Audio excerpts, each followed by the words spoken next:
Ayan! Oh, 'di ba? Siyempre, nag-wish ako doon sa Trevi Fountain at ang wish ko ay makarating ang unang hirit. Pero dahil andito ako ngayon, wala pa kayo dito, ako muna. Pero huwag kayong mag-alala, kasama sa wish ko yun at I hope matutupad yan.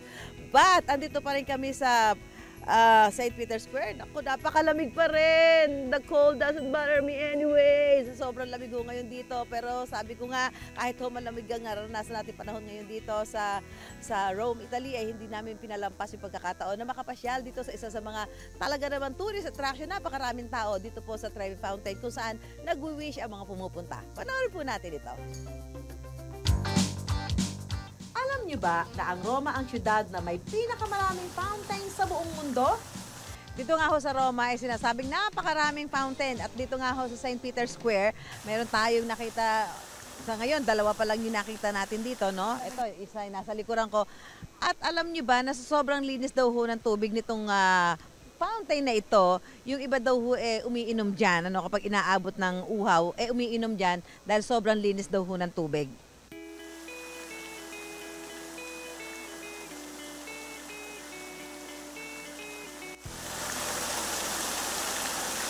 Lamig yung tubig. Pero sa mahigit 1,500 fountains dito sa Rome, mayroong namumukod tangi.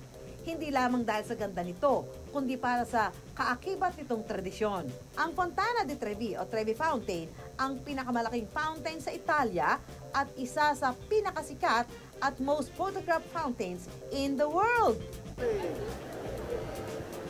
Jose Aladi nagwi-wish sa kanyang magic lamp. Ang mga turistang pumupunta dito sa Rome, dito naman nagwi-wish sa Trevi Fountain. Isa sa mga paboritong puntahan ng mga turista dito sa Roma, itong Fontana di Trevi o ang tinatawag na Trevi Fountain. Gaya na nakikita nyo, napakarami ng tao, iba-ibang nationalities yung nandito ngayon. At nakikita nyo, ang daming coins doon. Diyan sila naghahagis ng coins para doon sa kanilang mga wish o kahilingan. Ang mga magkakapatid na barakong ito mula Tondo, dito sa Trevi Fountain, piniling mamasyal. May kanya-kanya rin silang wish. Wish ko sana taon-taon makabalik ako dito. At ang promise pa nila sa kanilang mga loved ones, Jennifer, sweetheart, huwag kang mag-alala. Basta't kami okay dito sa Vienna at saka sa Italy. Next time, kasama ko siya taon-taon. Sana. Hi, love! Sa susunod, dito ka na rin. ang mga baryang inihahagis dito, umaabot daw ng 3,000 euro kada araw. Kinokolekta paggabi at ibinibigay sa charity. Coins ang ginagamit para mag-wish dito sa Trevi Fountain. Pag isang coin, makakabalik ka daw sa Rome.